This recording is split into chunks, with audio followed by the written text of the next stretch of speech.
I've been talking a lot of hard rock and metal lately. What with your Metallicas and your Robin McCaulleys and your Burning Witches and your Extremes, etc., etc., etc. So what say this week we take a trip on the Americana side, just as the spring begins to blossom across the Great White North? That's a goofy way of saying I'm going to talk about something a little bit different this week, and we'll get to it on the other side.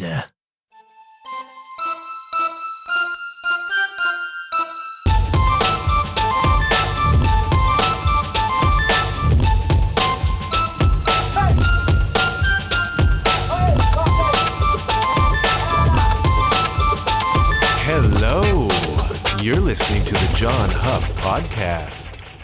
Oh, yay. I've been watching Daisy Jones and the Six. Have you been watching Daisy Jones and the Six? This is a series that is on Prime. If you have the Amazon Prime, this is not a plug. This is not an endorsement, nor an advertisement. No sort of paid plug for Amazon Prime, but Daisy Jones and the Six is a series on Amazon Prime, and I don't watch a lot of series. I don't really watch a lot of series television, be that network or streaming, but once in a while, I catch the wave and I get into a show that I really seriously get into, all right? Watch a lot of sports, primarily a footy guy. Go Arsenal, still topping the table. Once in a while, I get into a series, and so I started watching Daisy Jones and the Six because I saw right off the bat that this is a miniseries, TV series, about a rock band in the 70s. Now, I don't want to give away spoilers, and it's difficult to do a topic like this without giving away the spoilers, okay? But what we have here is a series set in the 1970s, and if you've been listening to any length of time, you know I'm going to jump on that. You know, that's going to pique my interest because I'm a history guy. And as I've said over and over and over, I get nostalgic for eras that I did not experience. Now, I was alive in the 1970s. I am a 73 baby. That makes this year kind of a poignant one, kids. But I was not self-aware until late 70s, early 80s, okay? So I missed a lot of what the 70s were about. And so I enjoy opportunities to take a look at it. You know, I like if I'm watching a television program or a film series, I am often interested in period stuff, whether that's First World War, whether that's ancient history, whatever, whether it's the 1970s. I'm drawn to those things because I like a visual, right? When I was in Italy last fall, and we were walking around in the shadows of the Roman Colosseum, and we actually went inside, looked around the Roman Colosseum. I could try to picture it. I could try to imagine it. We went back to our hotel, that evening, and we watched Gladiator. Gladiator's not a fabulous movie. I don't know why, and I'm not the first person to pose this question. I don't know why all of the Romans in those movies have, English accents. I suppose Russell Crowe was sort of a mutated English-Australian accent. I don't know why they all have English accents. And I'm not the first person to ask that question, and I certainly don't have a good answer to it. But we watched Gladiator because we wanted to see a picture, a representation of the Roman Colosseum in its actual heyday. And it was just, fascinating to do that. And I am drawn to period pieces. And so we have this movie, this miniseries, Daisy Jones and the Six, which is set in 1970s Los Angeles, California. And the music scene and the cultural scene of the day. Now, right off the bat, for me, this is just fascinating to look at. And as I'm watching the various episodes of this thing unfold, it's fascinating to me how they recreate periods in time. So you look at every little detail of the inside of a house, or what people are wearing, or they will shoot scenes out on the street. And everything has got to be 1975 or 1972 or 77, whatever year it is. It's got to look like that. And the attention to detail on making things look like 1975, really fascinating to me. And there are people whose job it is to make that happen. Some of it's done now with CGI. Some of it is digital effect. I assume some of it is green screened. But I'm looking at these scenes, and yeah, they are filming them outside. There's a scene, let's say, where there's tour buses, and they are 1970s tour buses parked outside a 1970s building with 1970s cars driving by and 1970s people walking by. And it is fascinating to me that people can visualize this and then bring it to life. And there's people whose job it is. There are companies in this world whose purpose is to furnish period props for the movies. It's like, we need 2 big 1970s silver tour buses. There are companies whose job it is to have those and make them available to you. Or whatever it is, whatever is in the background of your scene from whatever time. Companies exist to make these available to you. And I think that's really fascinating. You know, there's so much more going into a movie or a TV show or whatever than we sometimes realize, you know? And I just find it really fascinating. It was really cool, just as a general observation, to look at Daisy Jones and the Six, because it takes somebody like me right back to the 1970s. Now, again, I don't want to give away spoilers on this, but this is the story of a band starting at zero, working its way up. And it is the story of the inner workings of a band. And it is no great secret that it is at least partly inspired. It does not mirror, but is at least partly inspired by the relationship dynamics of Fleetwood Mac, all right?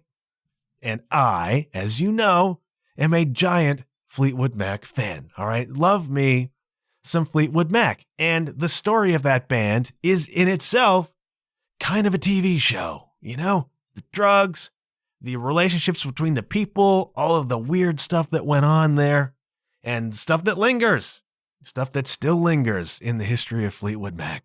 Now, this story, Daisy Jones and the Six, it's not that, all right? It reflects some of those relationship dynamics, and it reflects some of the problems that bands then and bands now get into with egos and with writing and with who owns what and who's the star and who isn't, and relationship dynamics and sexual tension and all that stuff that is part of being in a band. And it is fascinating for me to watch this unfold, especially with reference to Fleetwood Mac.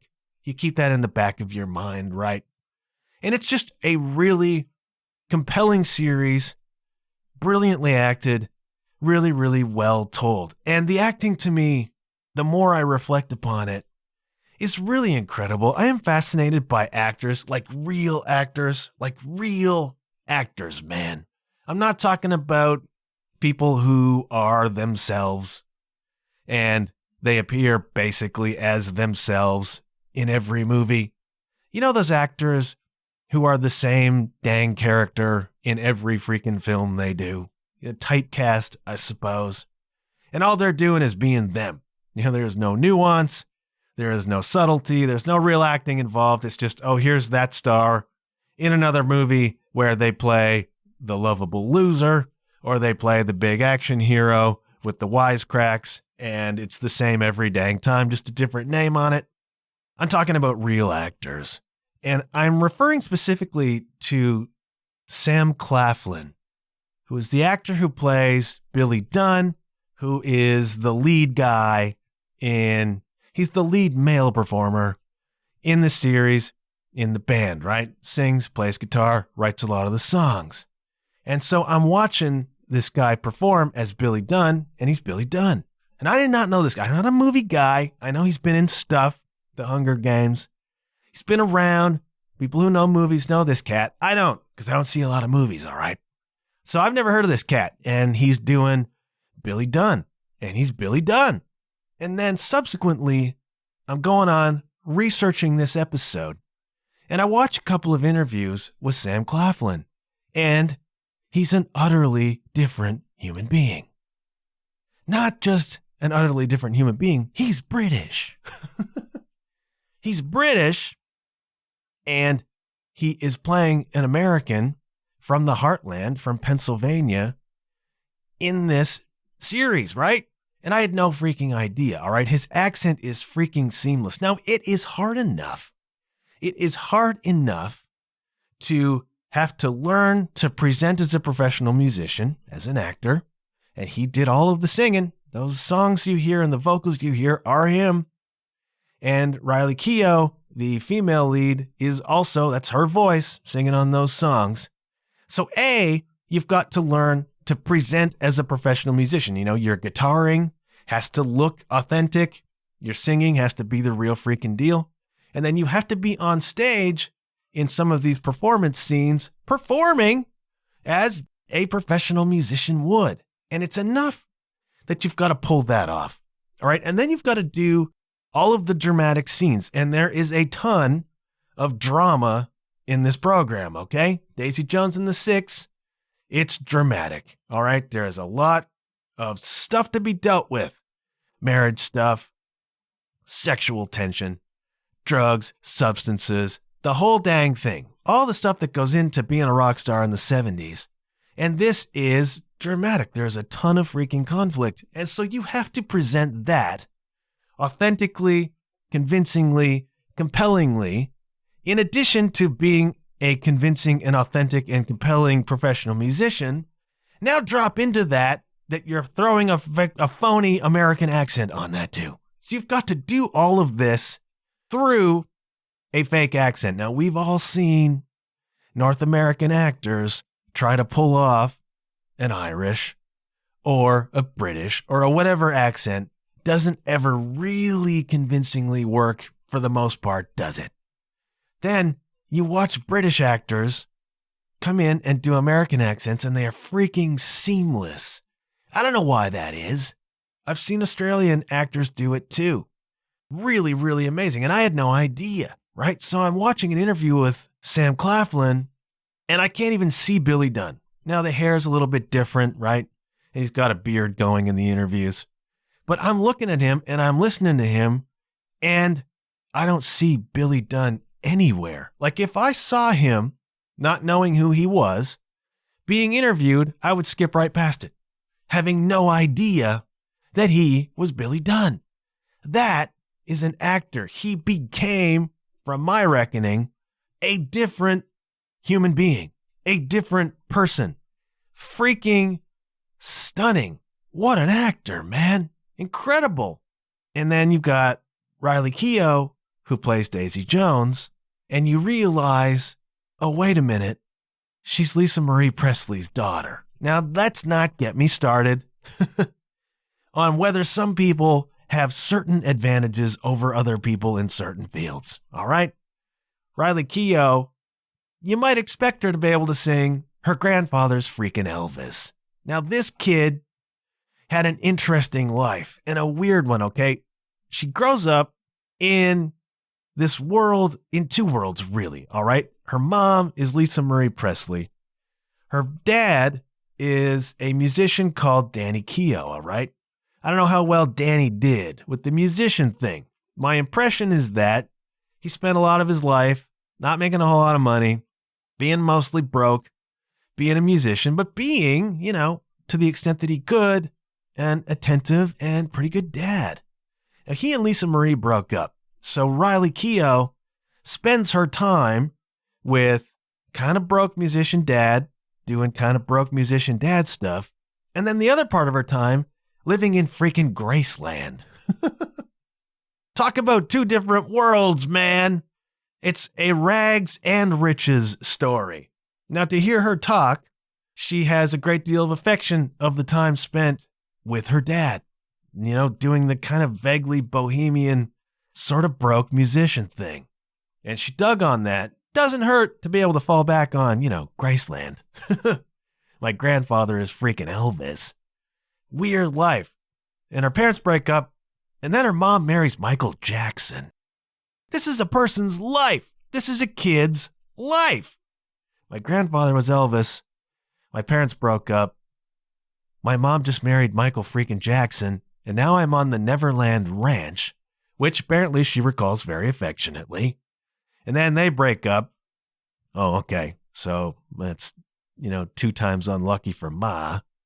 And then later she marries Nicolas Cage. Not her mom, Lisa Marie Presley, marries Nicolas Cage. Now we're going to deal with that for a minute.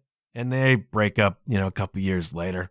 Unlucky in love, our Lisa Marie. But then you look at the childhood that she had, the child of Elvis and Priscilla Presley. It's just a weird, that world ate Elvis alive. Imagine being a kid coming up in that world. But what comes out of it is this actor. Of course she's an actor. How come it is that the children of these mega celebrities, they don't turn into be teachers, None of them was like, Elvis was my granddad. I teach elementary school now. Of course she's an actor. Of course she is. Because why wouldn't you be, right? It's a different world. It's what you grow up believing is possible. If you grow up and your grandfather is Elvis, there's not a lot that you don't think is possible being an entertainer, And your mom was a co-star of the Naked Gun movies. Now, how are you going to beat that? Not your mom, your grandmother. And then your mom is Lisa Marie freaking Presley. And everybody who's around you is in that entertainment world. And of course you think, well, it's possible for me to do that. Why wouldn't I? Everybody does that. I've talked about this before. And then if you think, being in the celebrity world isn't all that possible, your mom marries Michael Jackson. So it's like, of course you become an actor. Of course you become a singer. Why on earth would you become a teacher or an accountant or work in an office someplace? Do you know what I mean? It's just different context, different perspective. All that to say, Riley Keough's great. She's great. Great singer, great voice, and a really good actor. The acting in this, I've heard people bag on the acting in this, and I think it's just internet trolls being trolls, because I thought it was great. I thought it was great enough that every character in that band, except for the drummer, at some point during this series, I wanted to strangle. I just wanted to strangle. Youth is wasted on the young. And I'm watching this band rise up from nothing, literally, starting in somebody's garage, how bands do, and getting all the way to the freaking pinnacle, man. We got 2 tour buses. They got to that freaking level. And then I'm watching them blow it with drugs, with alcohol, with cheating, with messing around, with not taking it seriously, with ego. And I'm just watching it, and I just want to reach through the TV and strangle them all. It's like, you don't know what you're wasting, kids. You don't know, each of you, what you're throwing away, except for the drummer, Warren Rojas, with his fro and his mustache, just laughing through the whole dang thing. Drummers, salt of the earth, kids. National Hug a Drummer Day should be extended to a week. Warren Rojas, even when stuff is falling apart and people's egos are getting so in the way of this band, is like, dude, we got the best freaking job in the world. What are we all complaining about here? Kick back, have a drink, marry a major Hollywood actress, and let's be rock stars. Drummers have such philosophy and perspective on the world. Anyways, I wanted to strangle everybody. I wanted to strangle every one of them for their dang egos. And I understand it, all right? I've been in enough bands. I've played around enough. I've done enough writing. I've done enough of the thing to get where the egos come from and why they are sometimes necessary and important. Sometimes you need the chutzpah, and that comes from ego a lot of the time. But man, watching these people throw away a gift. Throw away a freaking gift. And I'm going to tell you how it ends. Again, I don't want to give away too many spoilers. Do they or do they not grow up and resolve the things that hold them back? Maybe, maybe not. Depends on whether your view of Hollywood is happy endings or ambiguous ones. Gonna leave that to you to find out. But I really, really like Daisy Jones and the Six. It was great looking at the way they recreated the 70s, looking at them playing festivals, looking at them doing photo shoots, all these period props. Really, really, really interesting. And interesting to see how the biz, at least as presented in this program, how the biz worked back then, how the biz kind of works now. And while things are much different, there are still parallels, man. And a great song is a great song. And I like so many of the songs because they sound like Fleetwood Mac. And it's interesting, because the whole show is about them writing and about them developing this band and about them developing this album that on the show they're going to call Aurora, okay? The debut album from Daisy Jones and the Six. And I'm listening to the songs as they're writing them, as they're recording them, as they're being played wherever and played live and whatever. And I'm listening to it thinking, there should actually be an album. Like they should actually release Aurora as an album. This is amazing stuff.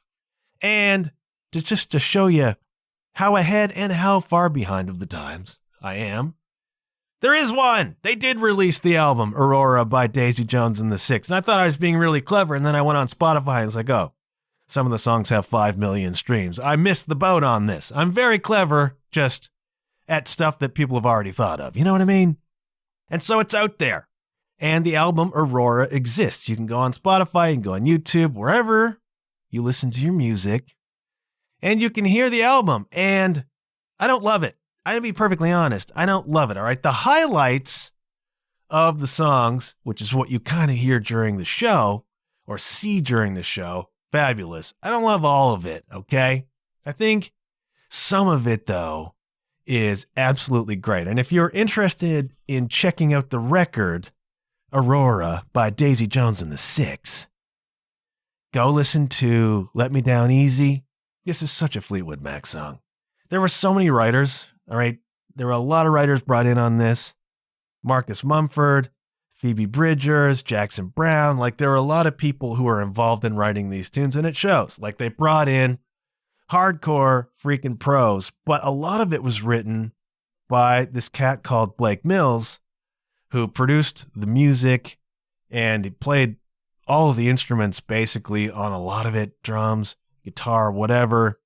But there was input from a lot of really seasoned and really talented writers. And so what they wrote was some really great music, all right? So I dig Let Me Down Easy. That's a big song throughout the course of the show. It's a big song on the soundtrack. Super catchy. It's got a Fleetwood Mac thing. It's got kind of a Dire Straits thing. It's 70s, what we would call now classic rock. Maybe we call it easy rock now, easy listening.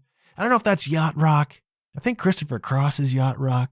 I don't think Fleetwood Mac is, but it's classic 70s Americana style. And this is pre-punk movement, right? This is that sweet spot in the mid-70s. And there's even a reference to punk coming, in one episode of the show. But it is what it is, all right? It's these lush, kind of textured harmonies, really catchy hooks. And Let Me Down Easy is great. Kind of the big song that is what the show is kind of built around is, well, it's called Look at Us Now, and then in parenthesis, Honeycomb. But I think they just refer to it as Honeycomb a lot of the time. And it starts off gently and acoustically, and then it comes to this chorus that is just magic. It's just magic. Harmonies, and it's like two big hits. Bam, bam. Like these two big hits, what they sing over top of. Just big hits and chords, and it's magic. And I freaking love it. And then there's so much dynamic in this song. It's a really, really brilliantly written and executed piece of, I guess, what we would call pop rock from the 70s. Great chorus. Picks up into the second chorus. There's organ that you hear, There's like a halftime section. This bridge comes, it's halftime, which just builds up into those hits again, and then it just ramps up out. Very 70s. Super catchy. Honeycomb, Daisy Jones and the Six. It's a great song. That chorus is one of the great choruses I've heard in a long time. And the harmonies are dynamite. It's a really, really well executed song. I'm going to point you at Regret Me. That's another big one from the series. All of these songs relate in some way to the actual storyline as it unfolds, all right? So a lot of these songs are talking about the dynamic between Billy Dunn and Daisy Jones, the other people in the band, this tension between them. Sometimes, if you can harness it, the tension creates a lot of the best music, right? And so there's a ton of tension, all right? Different types of tensions. And Regret Me is one of the songs that's about that. And it's just great. It's just so good. It's got a Tom Petty vibe. It's got an Eagles vibe. Again, this is the 70s, man. Southern rock style and a nice pocket, a nice groove. And I really, really like it. Would have made a good Fleetwood Mac song.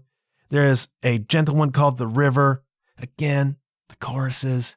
I remain fascinated by choruses. And as I said, I don't love this record as much as I hoped I would, but the songs that I like, I really, really, really freaking like. And they interviewed the cat who played the drummer, Warren Rojas.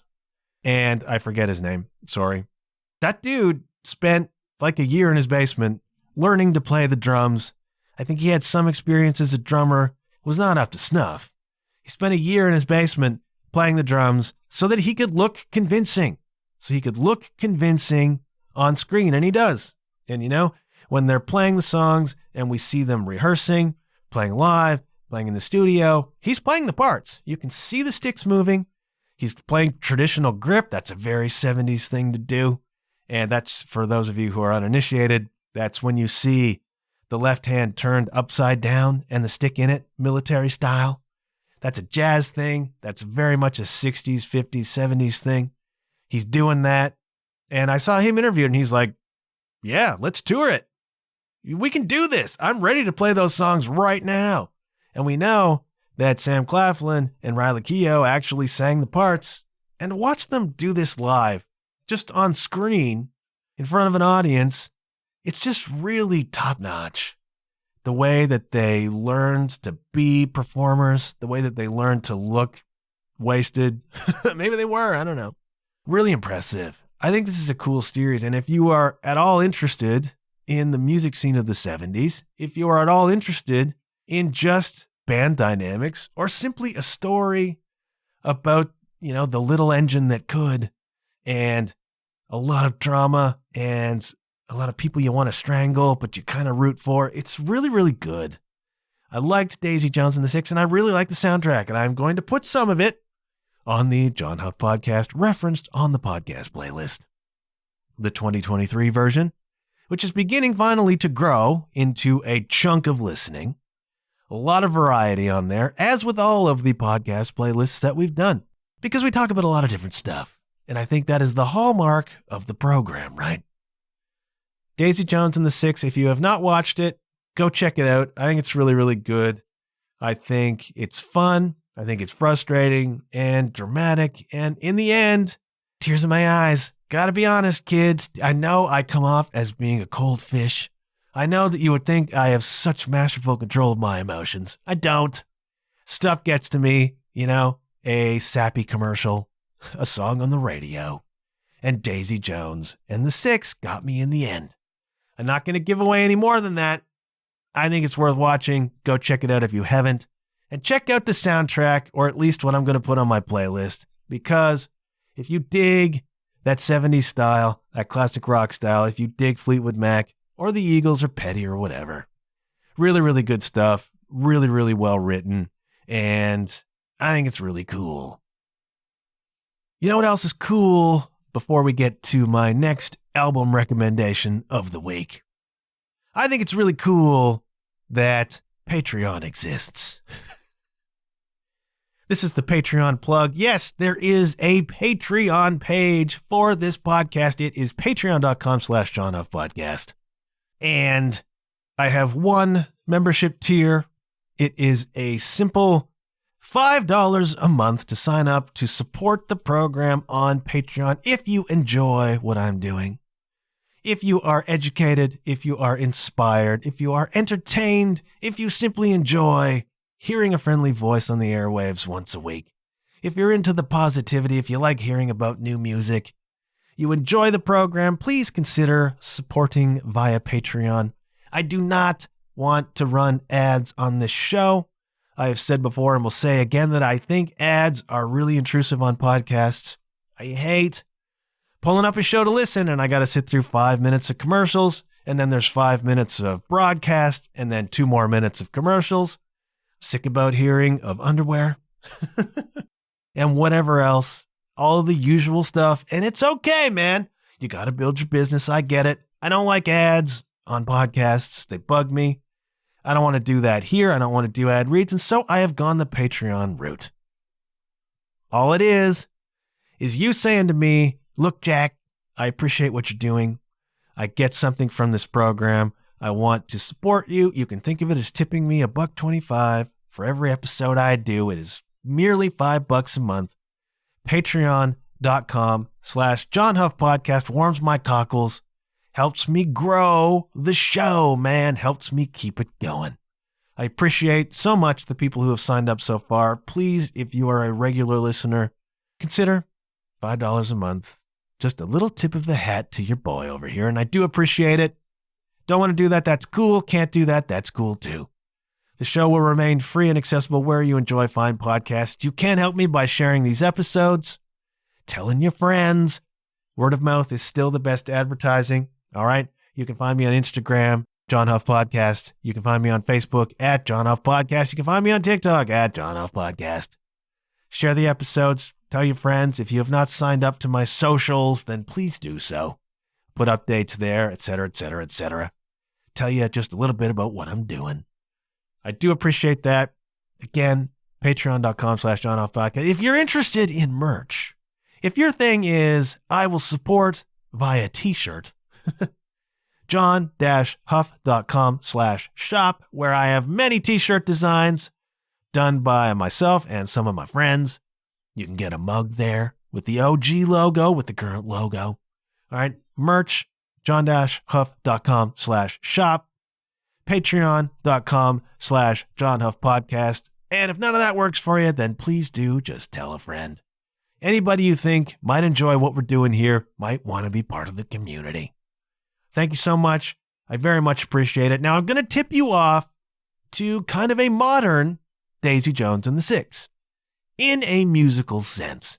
And that is, of course, Canada's own City in Color, a.k.a. Dallas Green. All right, Dallas, City in Color, dropped a new record last week. It is called The Love Still Held Me Near. Now, I am a City in Color fan. I remember when the first record came out, and isn't it interesting how life goes sometimes? Now, here we have Dallas Green. He's hitting the big time as a member of Alexis on Fire. Well, I don't know how do you categorize Alexis on Fire? Metal, post-hardcore, screamo? I don't know. Big rock and roll band, big guitars, big screaming, big clean vocals, the whole dang thing. I was never really into that style of music. All right, I've never been a screamo guy. It all sounds really the freaking same to me, and sometimes it's just too much. Sometimes I just want a chorus, with a dude singing or a girl. Screamo stuff, and I know that's weird. All right, I know that's weird because I grew up in the glam metal era where screaming and high notes were such a part of the cocktail, man. That was one of the ingredients. You needed a vocalist who could hit those screams. Now, if you want to be tipped off to a cat who could do that you've never heard of, that cat's name is Dale Thompson, and he is of the band Bride, okay? Dale Thompson, one of the great rock and roll vocalists you have not ever heard of. I'm going to tip you off to Bride's record, Snakes in the Playground, where his vocals are showcased, and he just this incredibly satisfying ability to flat out freaking wail. All right, Snakes in the Playground was like 92, commensurate with the Guns N' Roses kind of peak back in the day. Bride being, I'll say it, a Christian band, never quite got that attention, but deserved it. All right, one of the few bands from that scene that I think had the game to make it in the secular world. Chose not to. fine, good for them, released some really, really great records. Snakes in the Playground, in most people's opinion, being chief among them. You go listen to that record, and that cat just wails. And you think to yourself, well, okay, anybody can do it in the studio. Can he do it in real life? And then you go watch, and I've seen Bride live a couple times, so I can attest. You go watch live footage from the early 90s, and yeah, every freaking note, that cat could hit with power, with so much just satisfying scratch. Some cats just had it. He did. Now, it seems weird to you, therefore, that I'm so enamored of people who could screech like that, and yet did not like screamo music, and I don't, because it's not the same thing. It's not the same thing, and it became, to me, this real kind of pattern where it's all the same, and you could tell where the screaming was coming, and all the screaming sounded the freaking same. I never got into it. I never got super into Alexis on Fire. But along comes Dallas Green, and he's playing in that band, and they're crushing it, like really, really big. And he's like, I got a bunch of acoustic songs in some downtime. I'm just going to record those. And I don't know, we'll put them out maybe. He was making them available to people at shows or whatever. It was not really thought of as being a record until it was a record. And so Dallas Green, as City and Color, releases his first album way back when. And it's just him and his acoustic guitar. And it had the song Save Your Scissors. Remember that one? Big, big radio hit. I don't think anybody was expecting a big, big radio hit. And then all of a sudden, the City and Color thing blows up. And I think that contributed to Alexis on Fire kind of disappearing for a while. Dallas Green's all of a sudden a bigger star for being City and Color, quite unexpectedly, than he was for being Alexis on Fire. And so I think Alexis on Fire went away. Dallas Green carried on being City and Color, just releasing records, and playing big tours and playing big, like it became a thing bigger than his regular band. Who sees that coming? It's pretty good work if you can get it. For the record, my favorite City and Color song is Sorrowing Man, all right? That is from the Little Hell record. Sorrowing Man is such I really dig the dark, vibey songs, all right? Now, this is Americana, roots rock, all right? The first album was all just Dallas and his acoustic guitar. That's cool. As he released more albums, brought in more of a full band texture, all right? Little Hell is one of those. Sorrowing Man, 6/8, slow, dark, moody, vibey. In the early days of Hearts, when we were just three guys in a basement, one of the tunes that we tried to cover was Sorrowing Man, and I was tasked with singing it as I was playing the drums, which I could almost pull off, except there are some high notes at the end. You know, Dallas Green has one of those signature voices. Not everybody loves it, by the way, but when you hear Dallas Green on the radio, you're like, that's Dallas Green. I know that voice. It is bespoke. It is signature. And there are singers like that. You know him when you hear him. He's one of those, but he has this kind of higher register, very clean, very pristine kind of voice, and he can really sing high. Like he can get up there and get those notes that I can't get, especially when I'm sitting down trying to play the drums at the same freaking time, right? It became tricky, and had we ever played that live, I would have struggled to do that convincingly.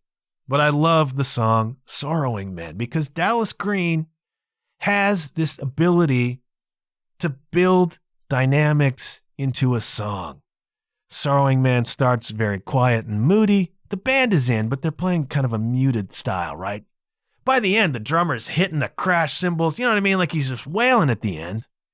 Dallas is wailing at the end. The guitars are louder. It's bigger. It's dynamics. You see a lot of it. You hear a lot of it on the Daisy Jones record. You hear a lot of it in City and Color music. Sorrowing Man does that, and I always just loved that song. And I got to see him live once. I saw the full band play live many, many years ago. And unexpectedly to me, because I felt as though Sorrowing Man was kind of a deep cut. That they played it.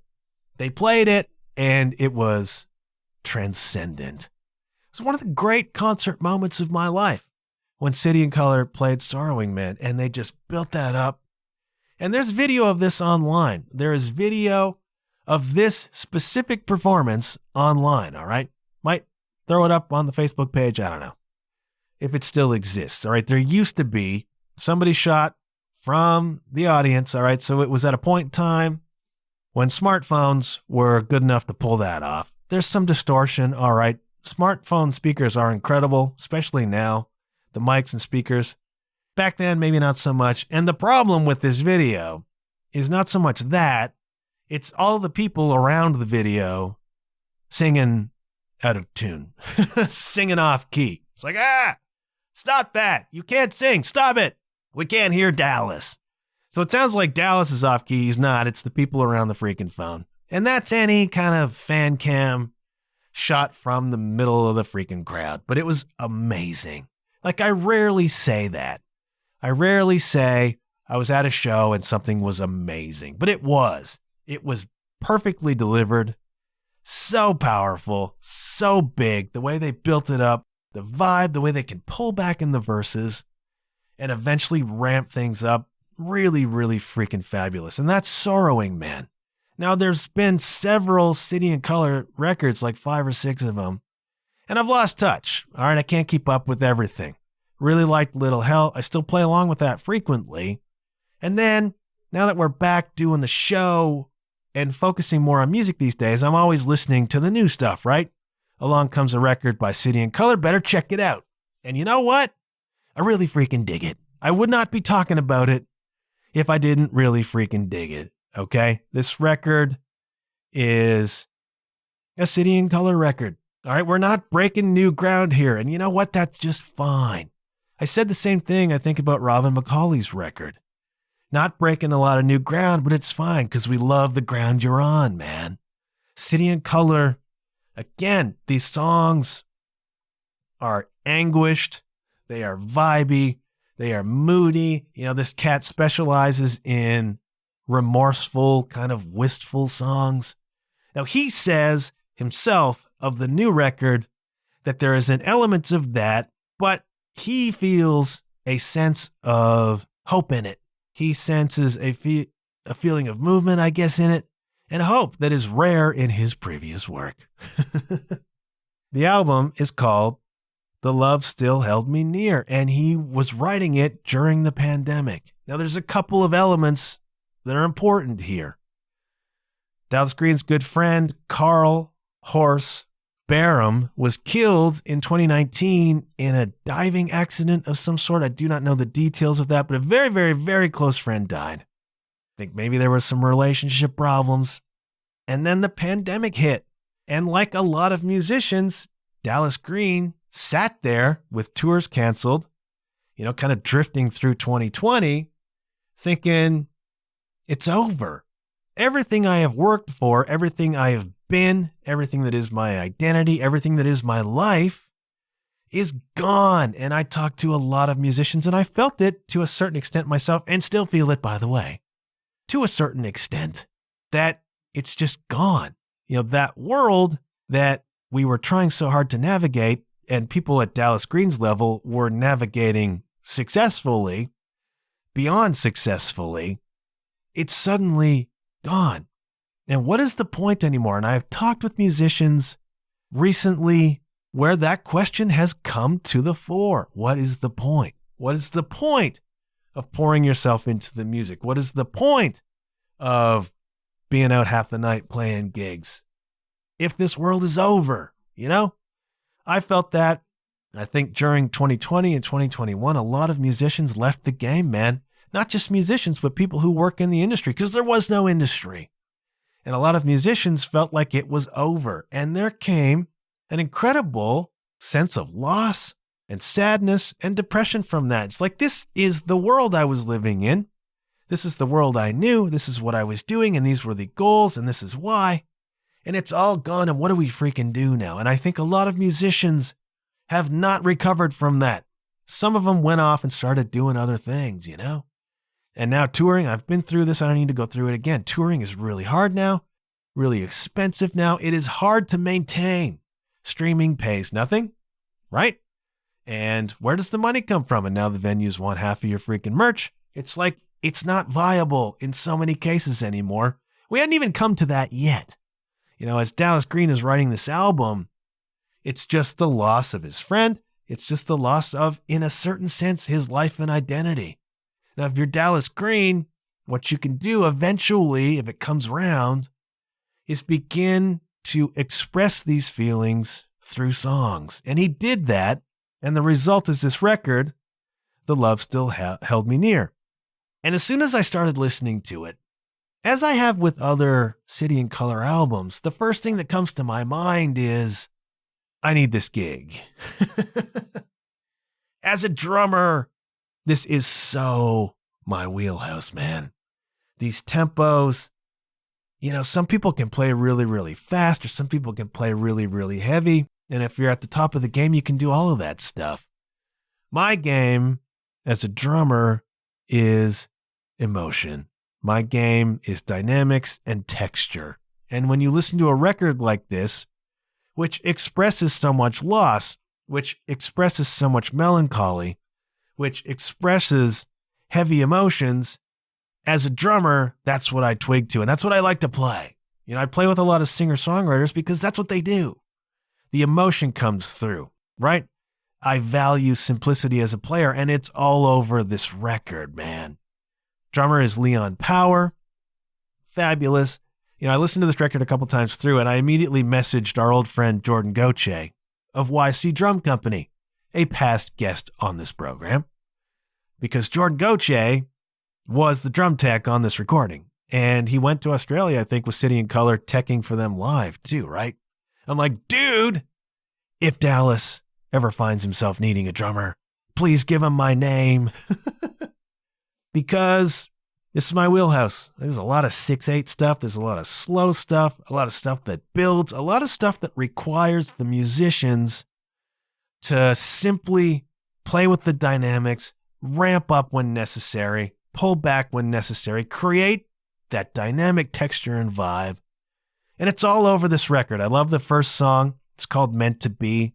And it just demonstrates this dynamic. I love the dynamics, these quiet verses, then into these big choruses and pull back again. They have a way of letting it get big, making it small, and then building it back up again. Meant to Be is a wonderful song. My favorite song on the record is called After Disaster, and it's just straight up vibe. It's just straight up vibe. Now, when I say vibe, I'm usually talking about something that is quiet and groovy at the same time. That's what I'm talking about with vibe. It's just got this sort of angle on it where you just listen to it and it evokes a feeling in you. And it's a little bit spacey. It's kind of a zone out kind of a tune. But the way the bass carries it, the way the drums carry it, Leon Power, just the art of simplicity. He plays this record so beautifully. And I'm like, I want to do that. I can do that. There's a lot I can't do as a drummer, okay? I got to be honest about that. Like a lot. But one of the things I can do is play these kind of lush, longing, slow, emotional freaking songs. Man, I can go to the ride cymbal when the time comes. You know what I mean? Leon Power does it beautifully. The drums on this song, After Disaster, there's just an interesting little groove happening. It's not a fast song, man. It's a slow song, but it requires the drums to create that pocket and sit there. And Leon Power does it beautifully on this song. And I'm giving a shout out to whoever played lead guitar too. Whoever played lead guitar throughout this whole record. Now, we are not talking about shredding here. We are talking about texture. We are talking about playing a little line, kind of reverby or chorusy over the top of something, and then hitting just a little chord at the top and letting it ring. Really tasty, really delicate, really atmospheric lead guitar playing. There's a song called The Water Is Coming, and the lead guitar playing on that song is wonderful. I don't know who did it. So we know Dallas Green's a player. We know there are other guys who played on it. I don't know who played the leads on these things, but a guitar player who can do that, who can create texture, who can create atmosphere in these subtle ways. You know, we talked about Nuno Betancourt a few weeks ago and the crazy solo on the new Extreme song Rise. And everybody's making a meme about it. There's reaction videos about it. Like, what on earth is he even doing? It's just fingers, man. Holy crap. And it's true, and it deserves that. But just as impressive to me is someone who can play the textural, vibey stuff over top of an emotional and evocative song. So you listen to The Water Is Coming, and you hear this, you know, over the second verse, just these little lines, just these little textures, really, really subtle, so dynamic. And, you know, the first verse, there's no hi-hats, right? There's no hi-hats in the first verse. It's so simple. Drummers. Sometimes the way you make the dynamics is not to be really loud, but to be really quiet. And then medium loud feels really loud when you get there. First verse, there's no hats. It's that subtle, right? And when that space is not filled, you really notice that and you really feel it. But then by the end, Leon Powers crashing the ride cymbal, like hitting hard, because of the way they can build a song up. And City and Color are experts at that. Dallas Green is expert at that. And this song, this whole record is just really, really nicely produced. And it does this. It creates these dynamic textures. And not everybody does. It's not an easy thing to do. He does it. The War on Drugs do it. You know, there's a new tune by The National called Eucalyptus that you might want to check out. Same thing. And I love these bands that create these textures and these dynamics and where simplicity really, really works, right? And that's what I want to do as a player. That's why when I hear this record, I'm like, I want to play this. So if anybody's doing that style of stuff out there and you need somebody as a drummer who vibes on that stuff and can sing with you, I'm your guy, man. And I'm thinking I might just have to write the music myself. That could be a freaking problem, but I love it. And this is what I want to do as a player. I want to play this kind of stuff. Vibey, emotional, evocative, textural, dynamic. That's my freaking wheelhouse. And that's this record. The song Bow Down to Love. Again, the freaking lead playing. They drop out in the second chorus and then come back in again. Really, really nice moments. And I think live, this stuff will just be great. I think live, the stuff again will be transcendent because they can do it live. And the record sounds live. You know, it's produced in kind of a raw kind of way. I don't know if it's off the floor or not. I don't know how they did it, but it's got an organic and a raw sound. And I just think it's great. I really, really like City and Color's new record, The Love Still Held Me Near. So go check that out. I'll put a couple tracks on the playlist. John Huff Podcast, referenced on the podcast 2023. Find it on your Spotify. I'll put some of this music there. Check it out and enjoy. I'm going to go, man. We reached the magical hour mark. Before I do that, I want to give a shout out. To my boy Dews, all right? Longtime supporter of the program. He himself, a very talented artist, has furnished for me a bespoke custom piece for my gallery of art by people I know. And I'm beginning to accumulate some interesting art over here. And I dig that because I'm not an artist myself. Wish I was. I so appreciate people who can create art. I'm not great at it, but I really, really enjoy art. And he created this piece for me called Chorus on Repeat, November 11th, 1918. Now, you know I'm a First World War guy, and that's partly where this comes from. Told me it was inspired by a piece of audio that I have posted on socials a couple of times. British Imperial War Museum got together with some folks, and they've got audio reels from microphones that were set out in no man's land throughout the First World War, which is what they used to calculate distances. I talked about all the tech part of this before. One of the things they would do is that it was sound ranging, so they could send out a shell or hear another shell coming And these microphones would pick up the sounds, and they could use that sounds to pinpoint where things were coming from, where things were going. Pretty cool tech back in the day. And so they've got these charts that are sound waves. All right. They've printed them out, the sound waves from various parts of the war or whatever. Anyways, they got one from November 11th, 1918, the last day of the war, when, as we know, the guns fell silent at 11 o'clock. 11th hour, 11th day, 11th month. And so the British Imperial War Museum has got this printout of what sounds were happening. And so they got together with a company to reproduce the sounds, all right? They did the best they could to recreate the sound of actual First World War weaponry.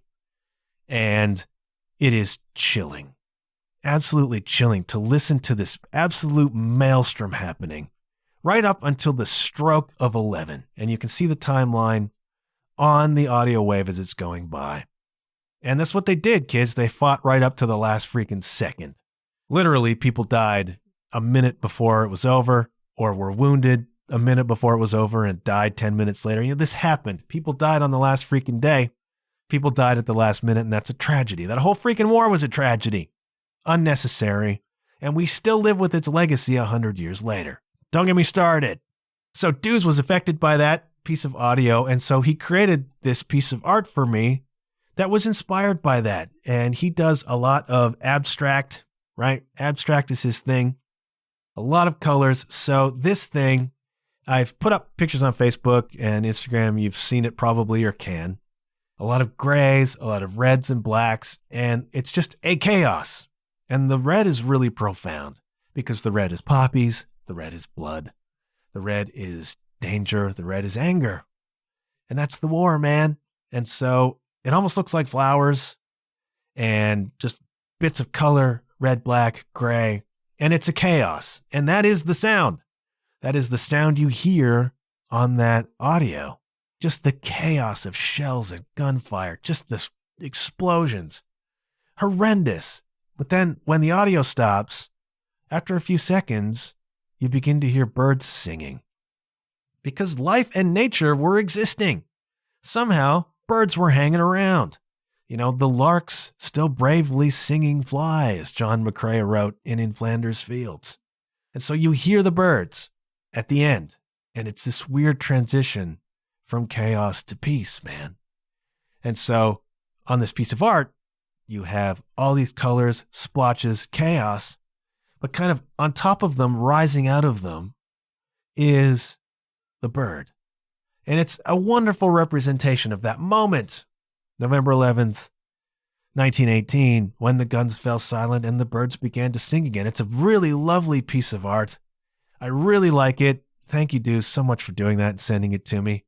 And hey, if you're an artist out there, you know, send me your work.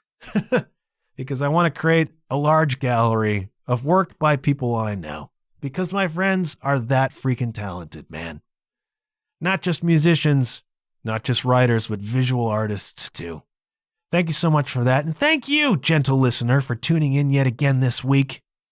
Thank you for the feedback on the Rakefet Abergel episode last week. And please do consider supporting her. She's doing a fundraiser to make her new movie Still, which is to do with a lost pregnancy. It's an important piece of work. Will spark a lot of important dialogue around that very, very difficult topic, man. Pregnancy loss, child loss. So consider donating, please. If you go to my Facebook page, you can see the link to support Rakefet's campaign. I want to thank you again for tuning in. I'm going to shut up, shutting up. I will talk to you soon. Please do drop me a line. Please do consider, especially if you're listening right now, if you have your phone in your freaking hand right now, you are listening on Apple, just hit the 5 stars, man. Just do me a solid. Warms my cockles, helps the show get noticed. Please consider leaving me a rating and review on your preferred podcast platform. It's very easy to do, and it helps, man. I want to thank you for tuning in. I'm going to go. I will be back next week with maybe a little bit of a surprise. I'm working on something. We'll see. We'll see. Until then, take care. Remember, good things happen when you put yourself out there. And hey, I'll check you later. Yeah.